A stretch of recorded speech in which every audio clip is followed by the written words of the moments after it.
asxaabe waxay idinku soo dhawaataan warbixin kooban oo aynu kaga hadli doono arrimaha guurka oo qaali garoobay gaar ahaan magaalooyinka. sideedaba marka laga hadlayo arrimaha guurku waa heshiis dhex mara laba qof isla markaasna ay gashaanti iyo dooba ay ku heshiiyaan arrimahaasi qoyska oo ay markaasi go'aan ka gaadhaan iyagoo go'aan isla qaata. haddaba guurka magaalada ayaa wuxuu yahay mid markaasi ka kharash badan guurka miyada ka jira,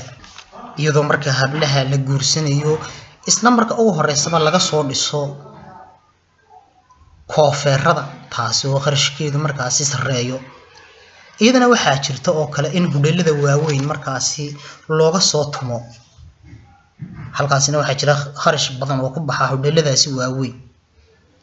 sidoo kale damaashaadka waxaa ka qayb qaata guurka gaadiid fara badan iyadoo aan arrintaasi loo baahnayn oo si kastaba ha ahaatee haddana waxaa jira in kharashaadkaasi faraha badan ay baxaya in markaasi maaro loo helo si xeedho u noqoto ilkana ay u nabad galaan ayaa waxaa lagaba maarmaan ah in markaasi la odoroso xeer ama shuruuc markaasi simaya in qofka mas'uul sare dhalay iyo qofka mas'uul hoose dhalay in markaasi lacag isku mid ah lagu doono, iyadoo wasaaradda arrimaha qoyska looga fadhiyo inay arrimahaasi shuruuc ka soo curiso oo ay markaasi hor keento baarlamaanka Somaliland si baarlamaankuna hawshiisa uga gudbo arrintaasi, iyadoo ujeedadu tahay in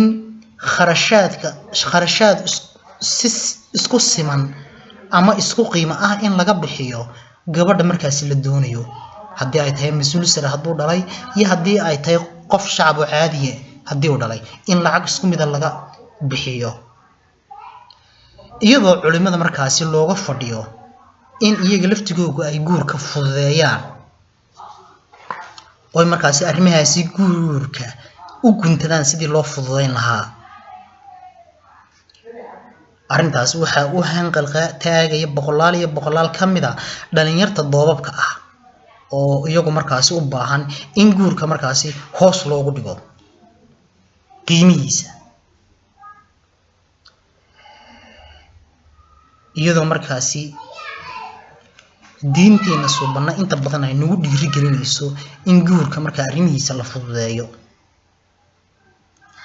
haddaba guurkan magaalooyinka ka jira ayaa waxa uu yahay markaasi mid kharashkiisa aan loo adkaysan karin,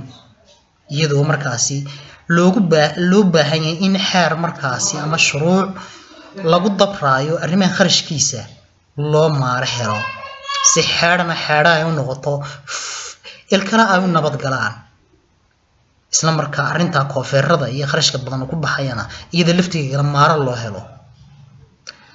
dhinacan klibkan waxa ay idila wadaagay waa aniga oo ah Aidarus Cismaan. akhyaaray aad iyo aad baad u mahadsantihiin meel kasta oo aad nagala socotaanba.